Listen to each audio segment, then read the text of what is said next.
Alrighty, this is a short video on building a smoker slash leak detector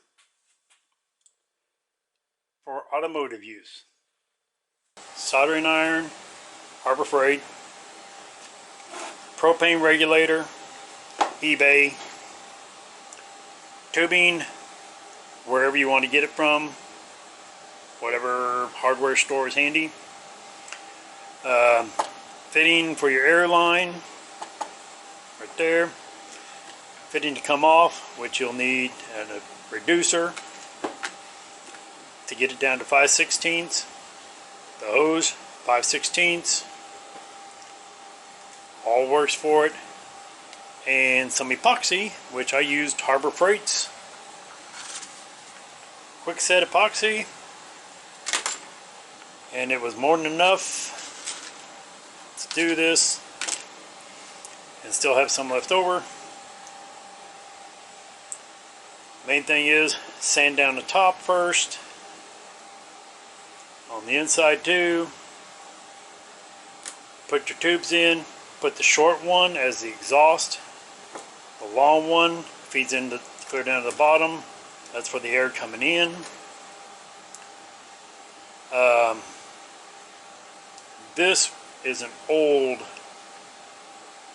soldering iron that I've had for a long time, and it's pretty well cooked. So it really didn't do as good a job as what I wanted. And I still say that using something more like cotton swabs, I bet would work better. So when you're actually detecting a leak, it works very well. So I've already used this once, and that's when it popped off here because I pulled it too hard. The only disadvantage to this that I've found is the glass jar.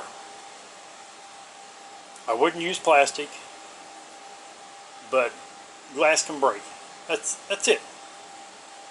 So wrap it in something, so if it falls down or whatever, it don't break. Other than that, simple design, very easy to do. 1, 2 small holes, one big one, and a big pen, ink pen. An item I forgot: Equate baby oil. Can't make smoke without something to burn, and it does it without a fire, which is the highest point of this whole thing. What I'm using is a dill pickle jar,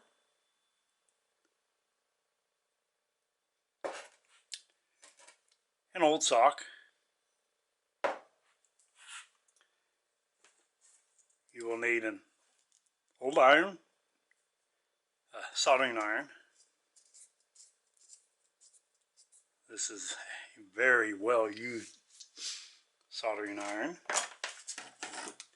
I used a pressure regulator from a propane tank. It regulates the pressure down to I think about 6 or 7 pounds. Coupler. Unfortunately, I did not have a 5/16 connection here. All I had was a 3/8, so I've kind of cobbled together different lines here. You'll also need one Bic pen. Cut the top off. Cut the little piece where it goes in your pocket. Cut the end off. Pull out the part where the ink goes. And you take your lid. You drill holes in it.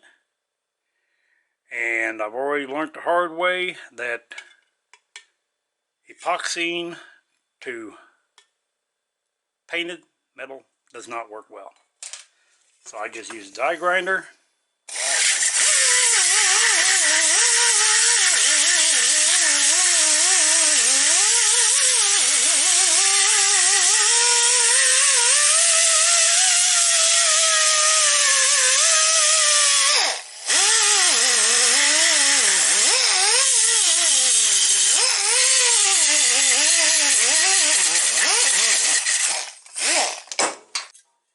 the same on the inside. You'll put a little epoxy there.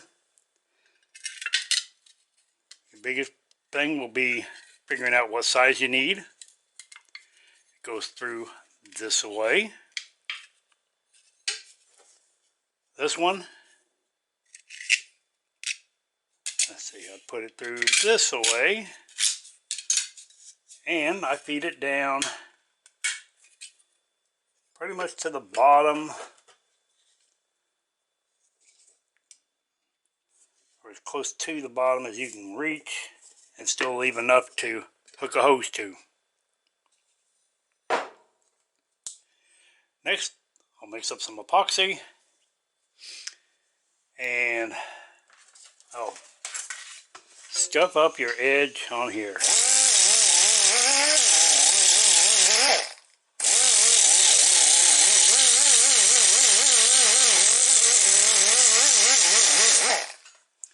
Doesn't take a whole lot. You just need something for the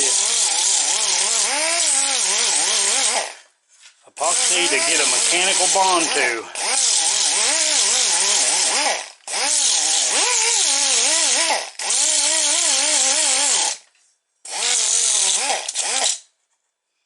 Alright, that's pretty much it. And this will go down in there like that. Okay, the epoxy's on.